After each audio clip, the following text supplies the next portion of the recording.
Hi నానమ్మ, ఇవాళ మా కోసం ఏం చేస్తున్నారు? హాయ్ అమ్మా, నేను ఈరోజు కాకరకాయ పులుసు చేస్తున్నాను కాబట్టి వాటికి కావాల్సిన సరంజామా చెప్తాను. అన్ని సామాన్లు అన్ని చక్కగా చూసుకో. ఒకటి, కాకరకాయలు చిన్నగా ముక్కలు తరుక్కోవాలి. తర్వాత ఆనియన్ చిన్నగా ముక్కలు తరుక్కోవాలి. పచ్చిమిరపకాయలు, కరివేపాకు. వీటికి పోపులు అంటే ప్రతిదానికి పోపులు కామన్ కదా, అది లాస్ట్లో పోపు వేసుకుంటాం. అలాగే దీన్ని చింతపండు నానబెట్టుకోవాలి. దానికి సరిపడా మన పులుసు సరిపడా చింతపండు నానబెట్టుకోవాలి. తర్వాత దానిలో బెల్లం వేసుకోవాలి. ఇవన్నీ చేసిన ముందు ఏంటంటే మెంతులు, ఎండుమిరపకాయలు పొడి చేసుకోవాలి. అంటే వితౌట్ ఆయిల్ ఫ్రై చేయాలి. చేసి ఆ పొడి పెట్టుకోవాలి. అంటే మామూలు కారం కూడా వేసుకుంటాం, కాకపోతే ఇది వేసుకుంటే మెంతులు వేస్తే ఎవరు తినరు కదా, ఏరి పారేస్తారు. అందుకని ఇలా కొట్టి వేసుకుంటే రుచిగా వాసన కూడా బాగుంటుంది. తర్వాత పులుసు అంతా మరిగాక ఇంకా దించే ముందు శనగపిండి వాటర్లో కలిపి అందులో పోసి ఒక 5 నిమిషాలు మరిగినాయి. ఎందుకంటే చిక్కపడుతుంది, ఇది వేయడం వల్ల పులుసు చిక్కపడుతుంది. తర్వాత పైన కొత్తిమీర వేసుకోవాలి. మూకుడు పెట్టుకుంది కదా, ముందు పులుసుకు కావాల్సింది ఏంటంటే ఈ మిరపకాయలు, ఎండుమిరపకాయలు, మెంతులు వితౌట్ ఆయిల్ ఫ్రై చేయాలి. చేసుకోవాలి. చూసారండి, మెంతులు, ఎండుమిరపకాయలు వేగిపోయాయి. ఇప్పుడు ఏంటంటే ప్లేట్లో తీసేసుకొని చల్లారేక పొడి చేసుకోవాలండి. ఇవన్నీ చల్లారేక పొడి చేసేసుకొని పెట్టుకోవాలి. ఇవి వేరేవారు ఎప్పటికీ పనికొస్తుంది.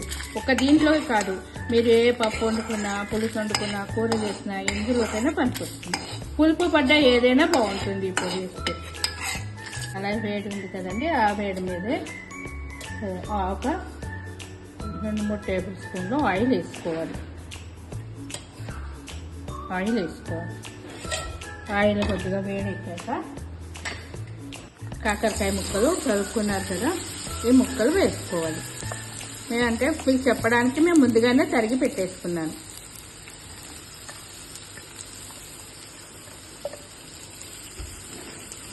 ఇవి బాగా ఫ్రై చేయాలి, బాగా వేగిపోవాలి, లేకపోతే చేదు వస్తుంది.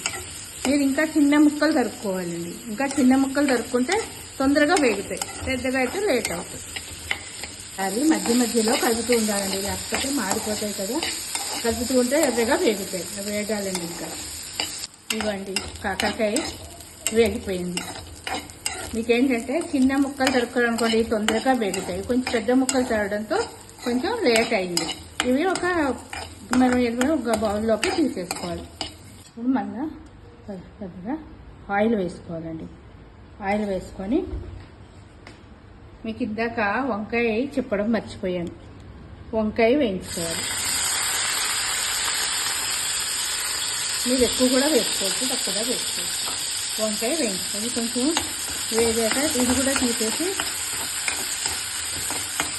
ఇది కొద్దిగా కంది ఉప్పు వేసుకోవాలి, లేకపోతే కంది వస్తుందండి.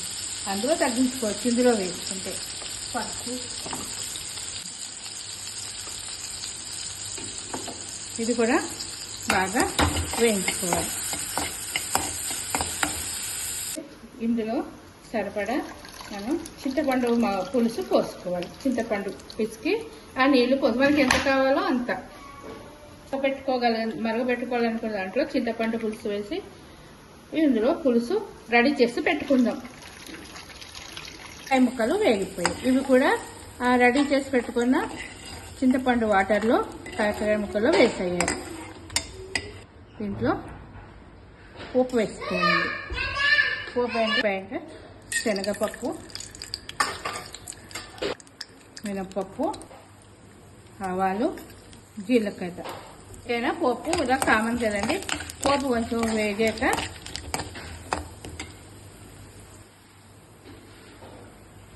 ఎండుమిరపకాయ పోపు వేసుకోవాలి. ఎండుమిరపకాయ వేస్తే ఒక వాసన బాగుంటుందండి. ఎండుమిరపకాయ, కరివేపాకు, పోపు వేసుకోవాలి. తర్వాత ఇంగువ పోపు వేసుకోవాలి. కదా పోపు. ఇప్పుడు ఆనియన్ వేసుకోవాలి. ఆనియన్ వేసుకొని ఆనియన్ కూడా బాగా వేగనివ్వాలి. ఆనియన్, మిర్చి, వేగనివ్వండి. ఉల్లిపాయ వేగిపోయింది, ఆనియన్ వేగిపోయింది. కొద్దిగా కారం, ఈ కారం ఎందుకంటే మామూలు కారం కొంచెం రంగు బాగుంటుంది, కలర్ఫుల్గా ఉంటుంది రంగు. ఇవన్నీ వేయించుకున్నాం కదండి, మనం పులుసు సిద్ధం చేసి పెట్టుకున్నాం కదండి, అందులో ఇది వేసేయాలి. ఈ పోపు వేసేసి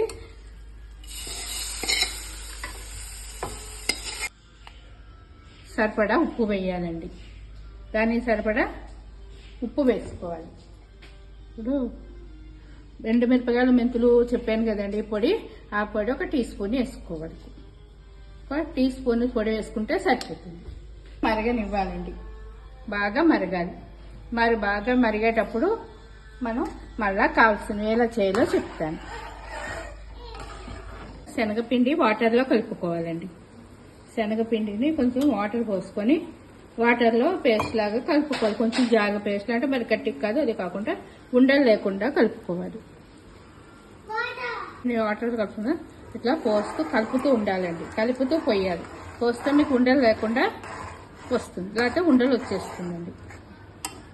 పెట్టాం కదండి, కొత్తిమీర కూడా వేసుకోవచ్చు. ఇవి కొంచెం బాగా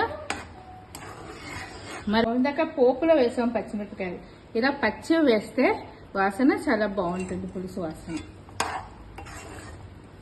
ఎట్లా మరిగిపోతుందో ఇప్పుడు పిల్లలకి ఏంటంటే ఫాస్ట్ ఫుడ్లు, బిర్యానీలు, మసాలా కూరలు బాగా అలవాటు. కానీ మన పాత వంటలు వీళ్ళకి తెలియచేయాలని నేను ఈరోజు చేస్తున్నానండి.